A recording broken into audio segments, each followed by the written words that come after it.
So, we move on in our series looking at what hurts the most. These kind of really, some of them are going to be really emotional topics. And last week we looked at suffering, and this week grief, and we kind of mentioned last week how lots of these topics are interconnected.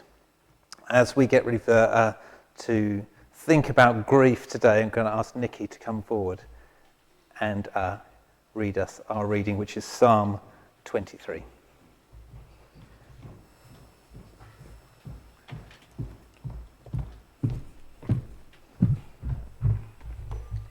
Morning again.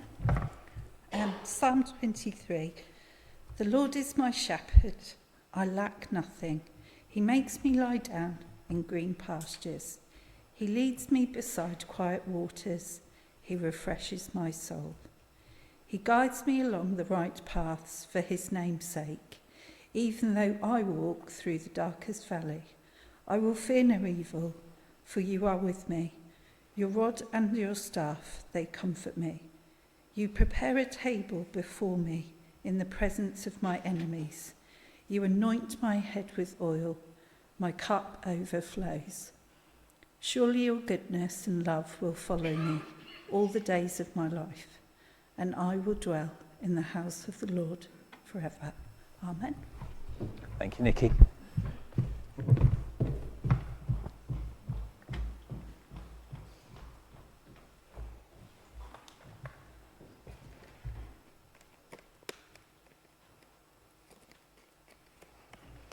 Two questions for you. The first one is this: what causes grief?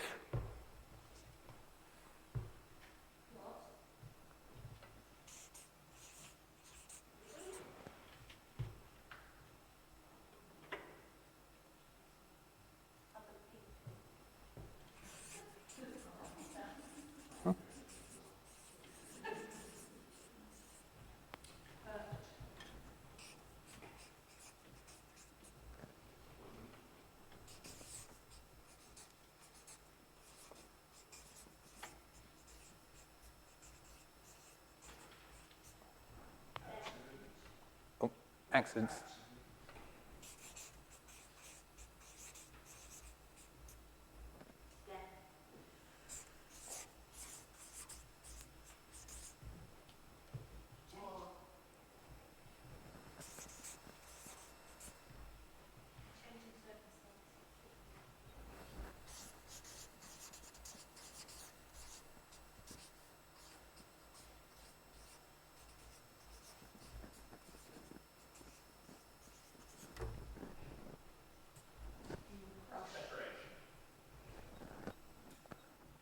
Crushed. What was you want, Brian? Feeling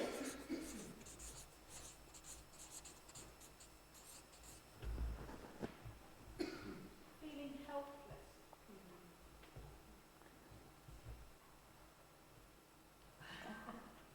The next question is, how does it feel? Would you say that's the cause of it, or the? Okay.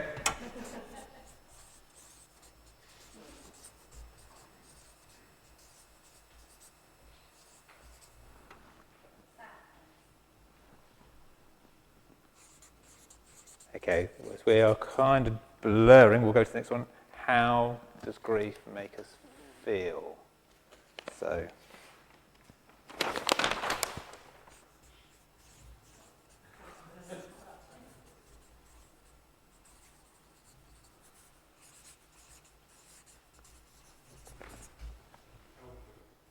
Sorry?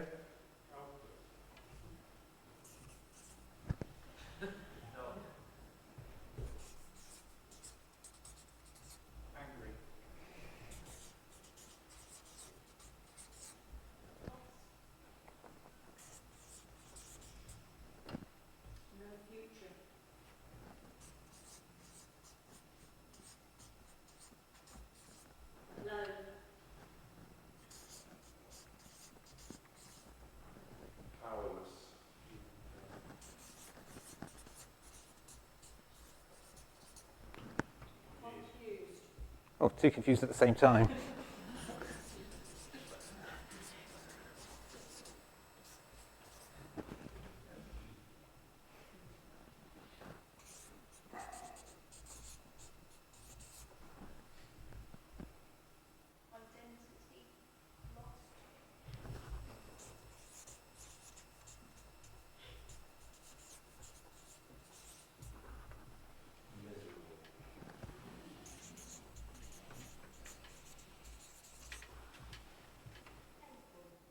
Painful.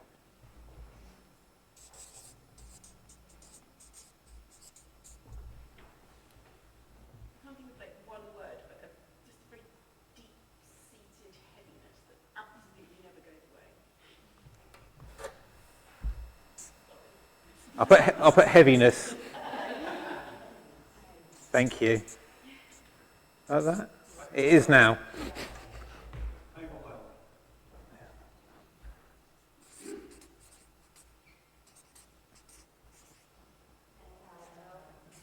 Thank you.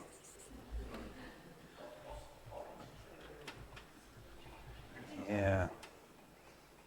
Confused and then.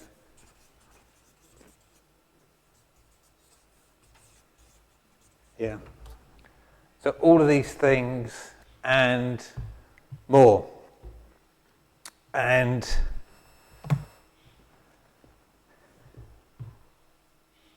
we all know in one way or another what it feels like. I'll just say again, as I did last week, if people want to be prayed for after the service, then please ask for prayer.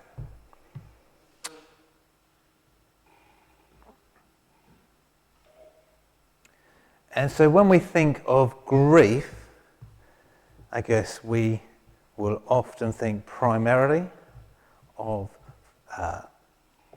experiences following the loss and death of someone.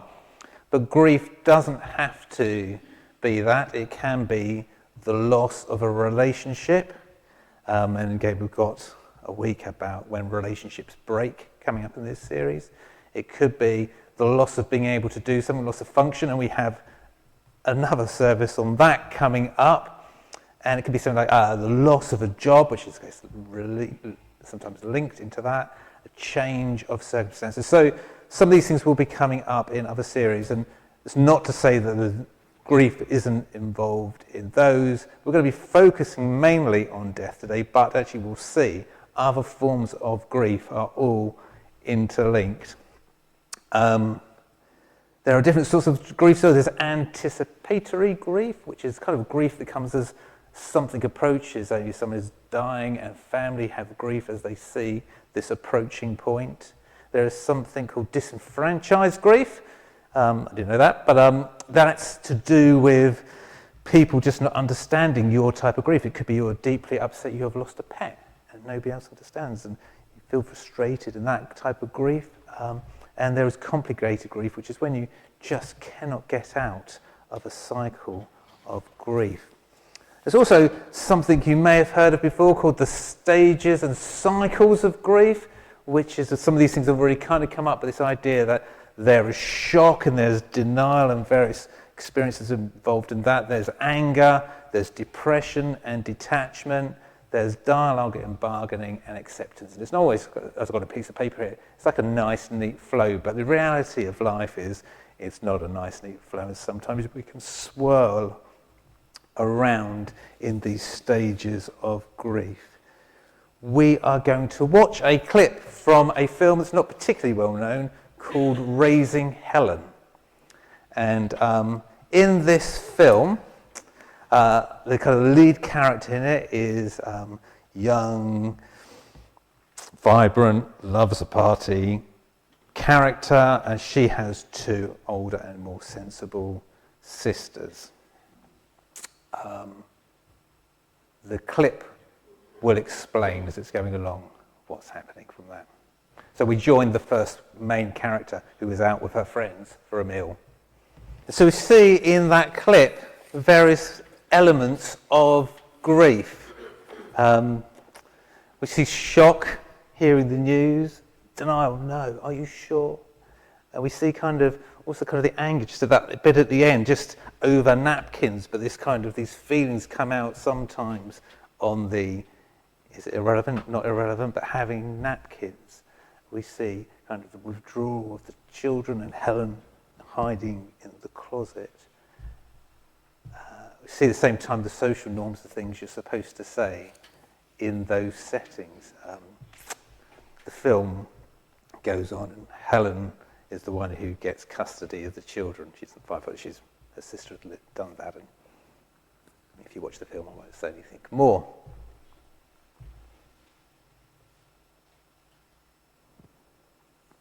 And last week, when we were thinking about suffering, we kind of thought about how it doesn't prove there is no God, but actually points towards God, and we will see something similar with grief. And at the same time, as we thought last week about how we've recently done the series looking at the big picture of the Bible and how all these things interweave, you can see again that a bit today. And to be honest, I could just repeat last week's service and just replace the word suffering with grief, and we'll be done. See, God creates at the beginning, and he creates a world, and it is good, and it is very good.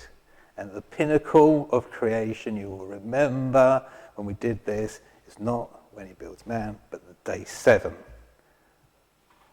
And God rests, and he rests with creation. He is with creation. Creation is in the presence of God. And then we see a choice made in a garden, a choice to choose death, a choice to choose separation from God. And there is spiritual and there is physical fallout, and death enters. Romans 5 says this: therefore, just as sin entered the world through one man, and death through sin, in this way death came to all people because all sinned. So grief is so incredibly painful because we were never created to die. Grief is so incredibly painful because we were not created to die. Few things in life will make us feel the effects of the fall like grief.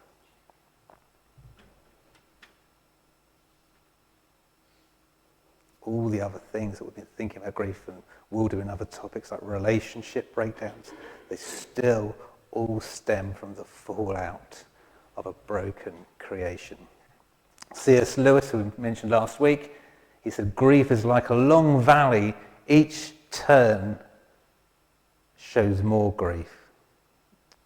Through the centuries, grief has been handled in different ways. It used to be huge community things going on. It's become more and more individualized, and we have kind of more private funerals, and now on offer, don't worry about the funeral at all, just send the body to the creme and do what you want afterwards. I watched it now a couple of years ago back. I don't know if anybody else has seen Afterlife, which is a Ricky Gervais series. And it's if you don't know him, it's a very dark, very, very dark comedy.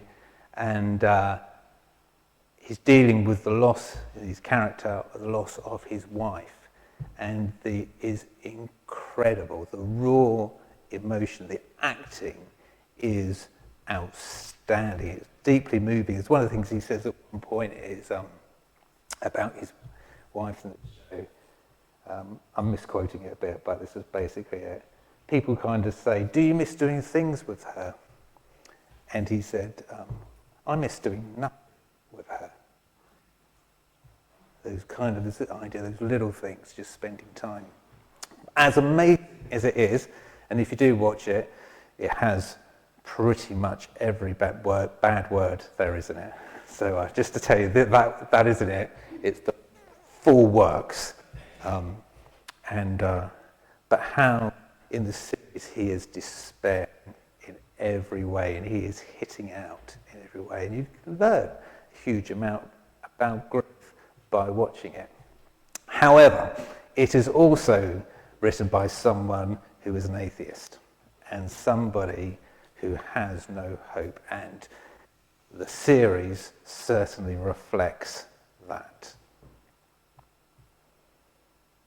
And Thessalonians says, we do not grieve like those without hope. And people will often say to me in different situations, and not just after someone's died, I don't know how I'd cope if I didn't have my faith. So where is the hope?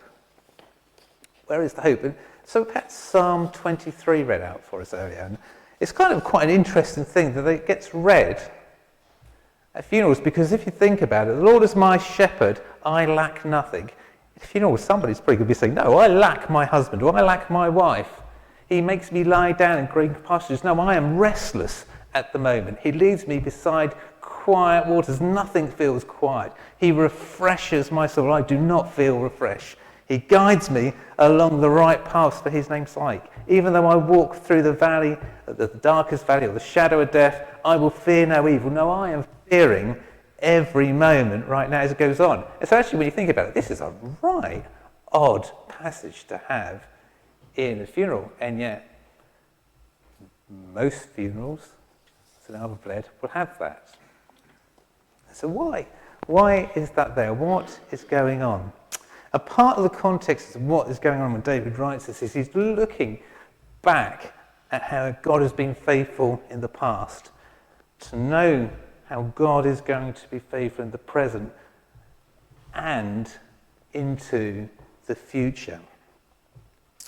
And people who are smarter than me have kind of pinned out the language as actually, this is where bits of the Bible connect. He's looking back in some ways to the Exodus. So you'll know probably that all the people of Egypt through the book of Genesis, they end up in Egypt. Won't go through that story. And then they're persecuted and God says, let my people go, blah, blah, blah, blah, blah. And eventually they go.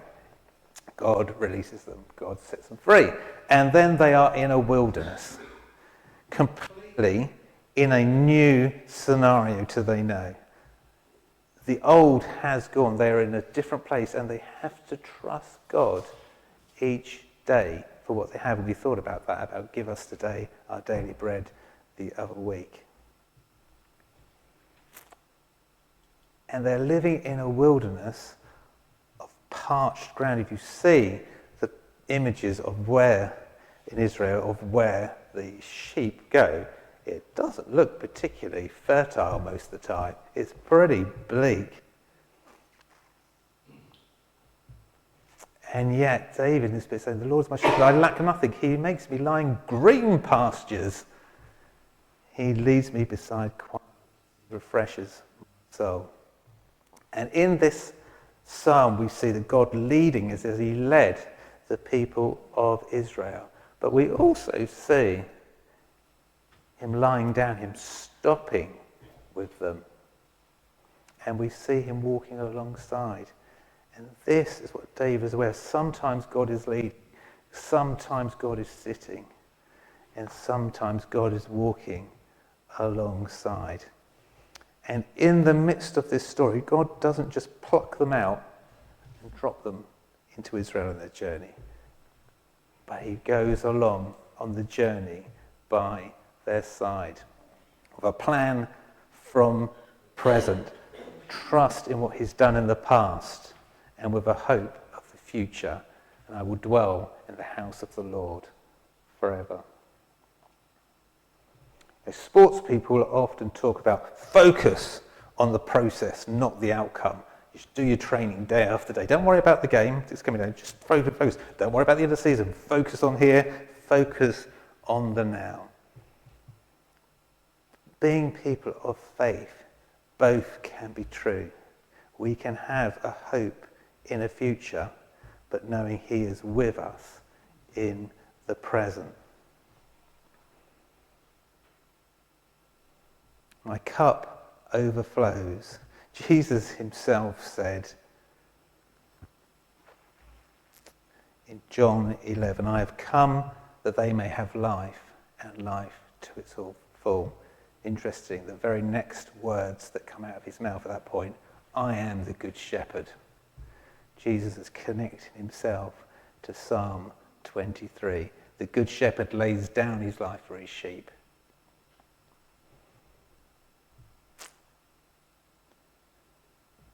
In the midst of the emptiness, someone said about feeling empty, Christ comes alongside. There's this story of Jesus, the next page from this bit about where Jesus is talking about being the good shepherd.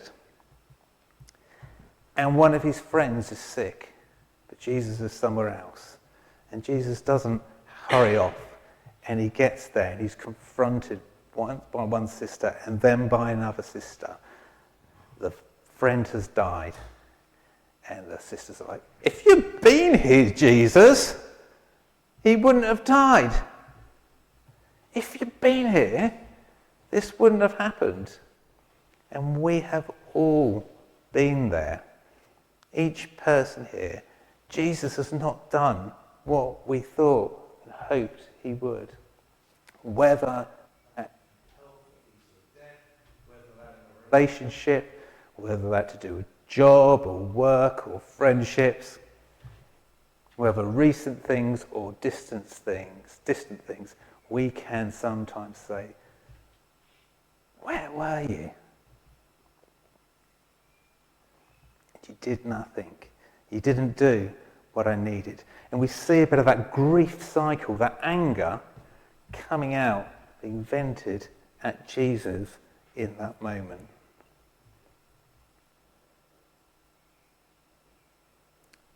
But in the midst of the crying and the distress and the mourning, Jesus' response isn't to come out with something smart and clever. He's like Helen in that clip, going into the closet and sitting with the children. Jesus weeps. Jesus cries. Jesus feels their pain. Jesus feels each of our pain. Jesus, the Good Shepherd, weeps when we weep. There's something else in there when Jesus confronts grief, confronts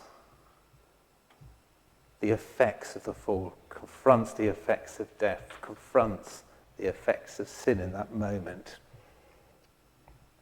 And we see it in John 11, verse 33 and 30. It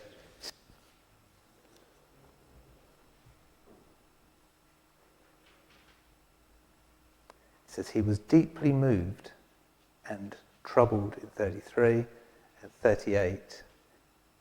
Once more, Jesus was deeply moved. Now, if you ever see, particularly kind of what's almost like the cartoon, I have to say, of a bull, and the bull kind of snorts, like this, snort,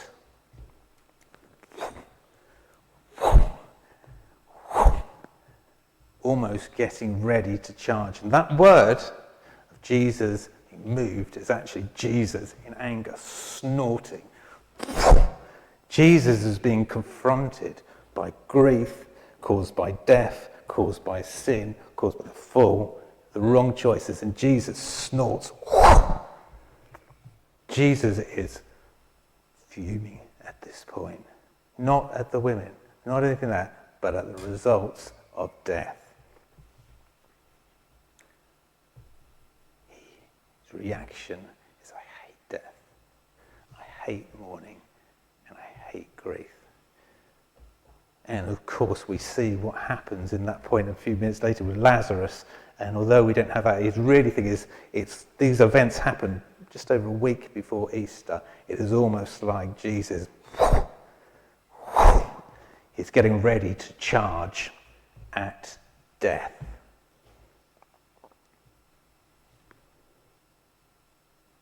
His mission to end grief, to end broken hearts, And a week or so later, he takes on death and wins.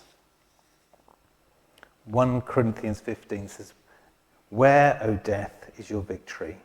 Where, O death, is your sting?" And actually, we might say,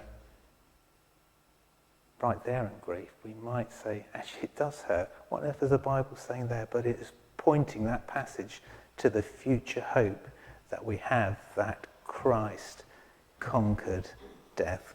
Christ conquered sin.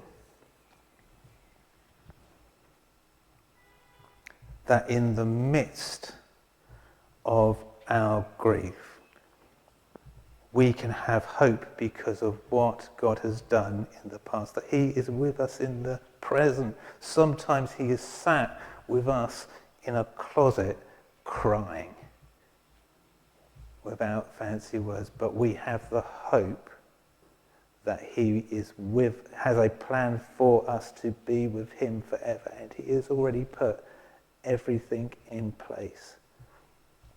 Christ conquered in the past, he is with us in the present, and he offers the future, the hope, the sure and certain hope of a forever future in a world where there is no more crying or mourning or pain. I'm going to ask the band to come up and we're going to sing our final song.